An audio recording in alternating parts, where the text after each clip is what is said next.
Welcome to the Bible in 1 Year with Melissa Sykes. Today is August 18th. God takes Ezekiel behind the scenes to show him the departure of his glory from Jerusalem. His people are spiritually blind and mute, resembling their idols, possessing eyes but without sight, possessing ears but without hearing. Sadly, their ears are tuned to hear the voices of the false prophets instead of the Lord's prophets. The Lord instructs Ezekiel to act out Jerusalem's captivity before the refugees in Babylon. This drama emphasizes that there would be no more delays in his judgment. However, embedded in the bad news is good news. God would one day regather his people to a restored land. He would replace their stony hearts with hearts of flesh and give them a new spirit so that they will obey his decrees and regulations. Ezekiel chapter 11, verse 20. Jerusalem's destruction and Judah's captivity aren't the end of the story. The Lord's glory leaves the temple. Ezekiel chapter 10, verses 1 through 22. In my vision, I saw what appeared to be a throne of blue lapis lazuli above the crystal surface over the heads of the cherubim. Then the Lord spoke to the man in linen clothing and said, "Go between the whirling wheels beneath the cherubim and take a handful of burning coals and scatter them over the city." He did this as I watched. The cherubim were standing at the south end of the temple when the man went in, and the cloud of glory filled the inner courtyard. Then the glory of the Lord rose up from above the cherubim and went over to the entrance of the temple.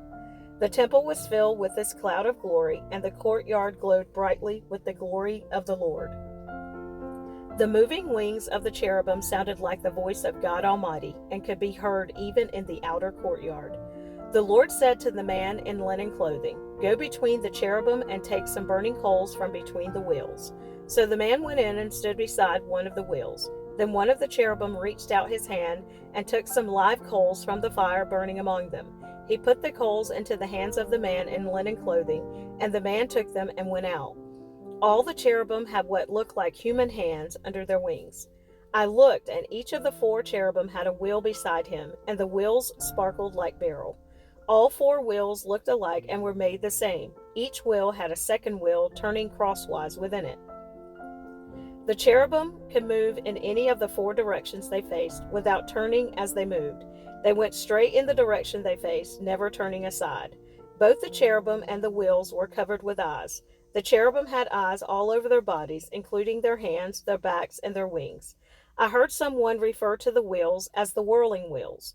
Each of the 4 cherubim had 4 faces. The first was the face of an ox, the second was a human face, the third was the face of a lion, and the fourth was the face of an eagle.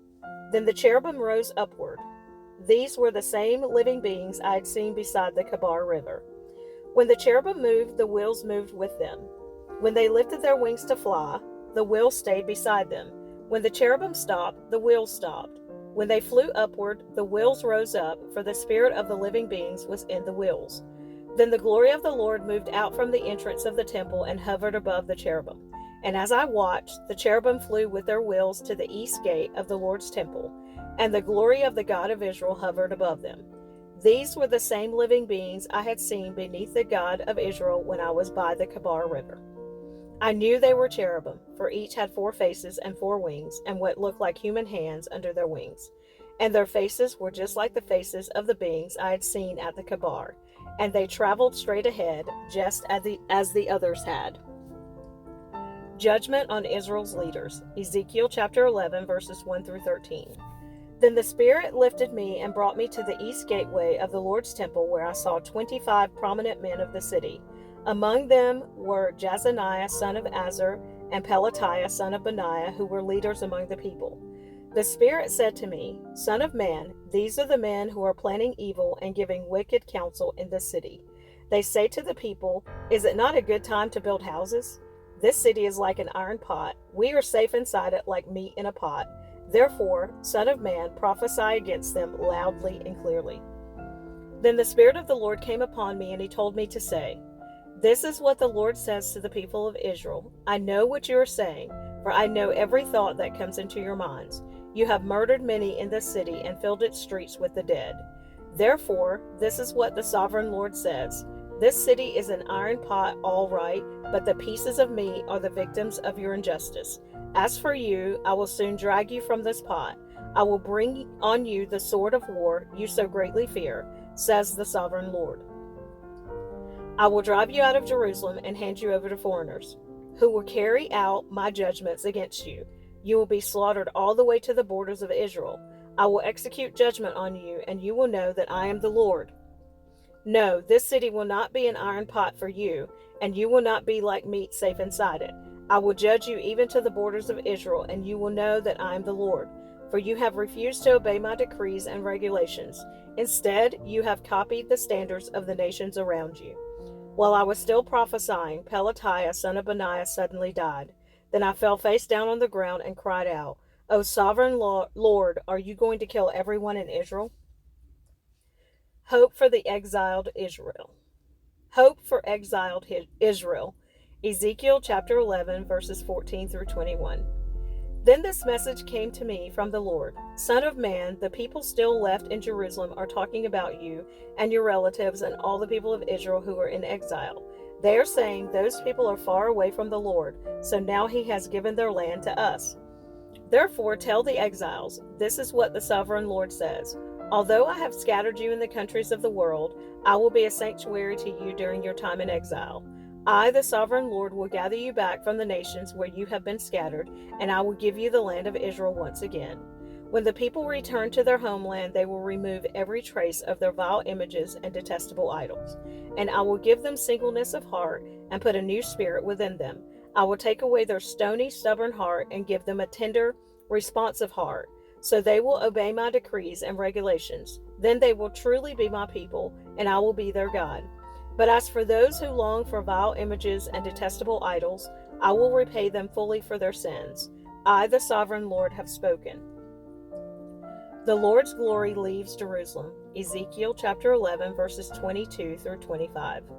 Then the cherubim lifted their wings and rose into the air with their wheels beside them, and the glory of the God of Israel hovered above them. Then the glory of the Lord went up from the city and stopped above the mountain to the east. Afterward, the Spirit of God carried me back again to Babylonia, to the people in exile there. And so ended the vision of my visit to Jerusalem, and I told the exiles everything the Lord had shown me. Signs of the coming exile. Ezekiel chapter 12, verses 1 through 20. Again, a message came to me from the Lord. Son of man, you live among rebels who have eyes but refuse to see. They have ears but refuse to hear, for they are a rebellious people. So now, son of man, pretend you are being sent into exile. Pack the few items an exile could carry and leave your home to go somewhere else. Do this right in front of the people so they can see you, for perhaps they will pay attention to this, even though they are such rebels. Bring your baggage outside during the day so they can watch you. Then in the evening, as they are watching, leave your house as captives do when they begin a long march to distant lands. Dig a hole through the wall while they are watching and go out through it. As they watch, lift your pack to your shoulders and walk away into the night. Cover your face so you cannot see the land you are leaving, for I have made you a sign for the people of Israel. So I did as I was told. In broad daylight, I brought my pack outside, filled with the things I might carry into exile. Then in the evening, while the people looked on, I dug through the wall with my hands and went out into the night with my pack on my shoulder. The next morning, this message came to me from the Lord. Son of man, these rebels, the people of Israel, have asked you what all this means. Say to them, this is what the sovereign Lord says. These actions contain a message for King Zedekiah in Jerusalem and for all the people of Israel. Explain that your actions are a sign to show what will soon happen to them, for they will be driven into exile as captives. Even Zedekiah will leave Jerusalem at night through a hole in the wall, taking only what he can carry with him. He will cover his face, and his eyes will not see the land he is leaving. Then I will throw my net over him and capture him in my snare. I will bring him to Babylon, the land of the Babylonians, though he will never see it, and he will die there. I will scatter his servants and warriors to the four winds and send the sword after them. And when I scatter them among the nations, they will know that I am the Lord. But I will spare a few of them from death by war, famine, or disease, so they can confess all their detestable sins to their captors. Then they will know that I am the Lord. Then this message came to me from the Lord. Son of man, tremble as you eat your food. Shake with fear as you drink your water. Tell the people, this is what the sovereign Lord says concerning those living in Israel and Jerusalem. They will eat their food with trembling and sip their water in despair, for their land will be stripped bare because of their violence. The cities will be destroyed and the farmland made desolate. Then you will know that I am the Lord. A new proverb for Israel, Ezekiel chapter 12, verses 21 through 28. Again, a message came to me from the Lord. Son of man, you've heard that proverb they quote in Israel. Time passes and prophecies come to nothing. Tell the people, this is what the sovereign Lord says. I will put an end to this proverb, and you will soon stop quoting it. Now give them this new proverb to replace the old one. The time has come for every prophecy to be fulfilled. There will be no more false visions and flattering predictions in Israel, for I am the Lord. If I say it, it will happen. There will be no more delays, you rebels of Israel. I will fulfill my threat of destruction in your own lifetime. I, the sovereign Lord, have spoken. Then this message came to me from the Lord. Son of man, the people of Israel are saying, he's talking about the distant future. His visions won't come true for a long, long time. Therefore tell them, this is what the sovereign Lord says. No more delay. I will now do everything I have threatened. I, the sovereign Lord, have spoken. Judgment against false prophets. Ezekiel chapter 13, verses 1 through 16. Then this message came to me from the Lord. Son of man, prophesy against the false prophets of Israel who are inventing their own prophecies. Say to them, listen to the word of the Lord. This is what the sovereign Lord says. What sorrow awaits the false prophets who are following their own imaginations and have seen nothing at all. O people of Israel, these prophets of yours are like jackals digging in the ruins. They have done nothing to repair the breaks in the walls around the nation. They have not helped it to stand firm in battle on the day of the Lord. Instead, they have told lies and made false predictions. They say, this message is from the Lord, even though the Lord never sent them, and yet they expect him to fulfill their prophecies. Can your visions be anything but false if you claim, this message is from the Lord, when I have not even spoken to you? Therefore, this is what the sovereign Lord says. Because what you say is false and your visions are a lie, I will stand against you, says the sovereign Lord. I will raise my fist against all the prophets who see false visions and make lying predictions, and they will be banished from the community of Israel. I will blot their names from Israel's record books, and they will never again set foot in their own land. Then you will know that I am the sovereign Lord. This will happen because these evil prophets deceive my people by saying, all is peaceful when there is no peace at all. It's as if the people have built a flimsy wall, and these prophets are trying to reinforce it by covering it with whitewash. Tell these whitewashers that their wall will soon fall down. A heavy rainstorm will undermine it. Great hailstones and mighty winds will knock it down. And when the wall falls, the people will cry out, what happened to your whitewash? Therefore, this is what the sovereign Lord says. I will sweep away your whitewashed wall with a storm of indignation, with a great flood of anger, and with hailstones of fury.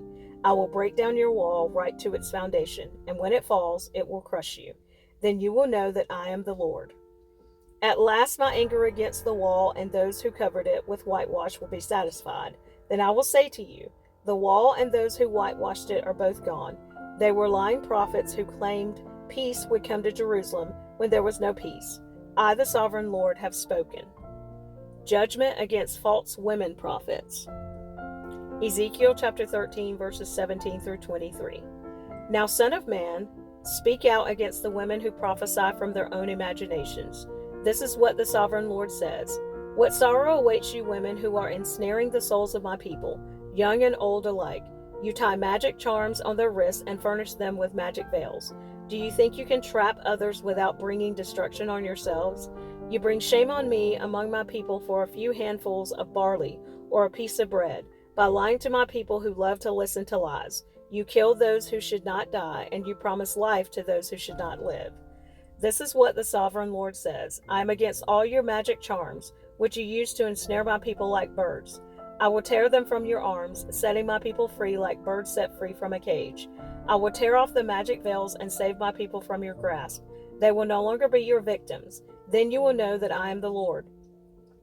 You have discouraged the righteous with your lies, but I didn't want them to be sad. And you have encouraged the wicked by promising them life, even though they continue in their sins. Because of all this, you will no longer talk of seeing visions that you never saw, nor will you make predictions. for I will rescue my people from your grasp. Then you will know that I am the Lord."